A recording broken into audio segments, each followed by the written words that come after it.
বাড়ি নির্মাণ করার সময় ছাদ কিভাবে করবেন।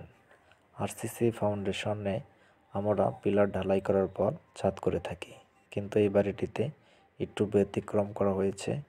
এই বাড়িটি একতলা ফাউন্ডেশন দিয়ে একটি ছাদ করা হবে।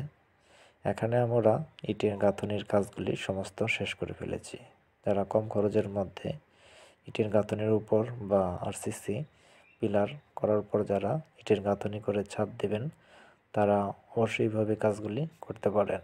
কারণ আরসিসি ফাউন্ডেশনে আমরা পিলার করার পর ছাদের কাজগুলি করে থাকি। এখানে যে ব্যতিক্রম হয়েছে তার কারণ হলো এখানে 4টি 10 mm রড দেওয়া হয়েছে। পিলারের উপর বেশি লোড প্রয়োগ করা যাবে না।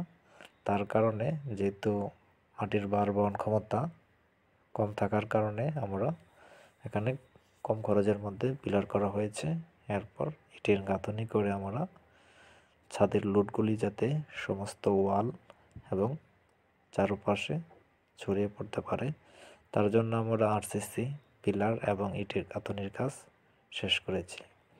আপনারা এইভাবে চাইলে যদি ছাদের লোড চতুর্পাশে ছড়িয়ে দিতে চান এবং বিল্ডিংকে শক্তিশালী করতে চান, তাহলে এইভাবে আপনারা কাজগুলি করতে পারেন।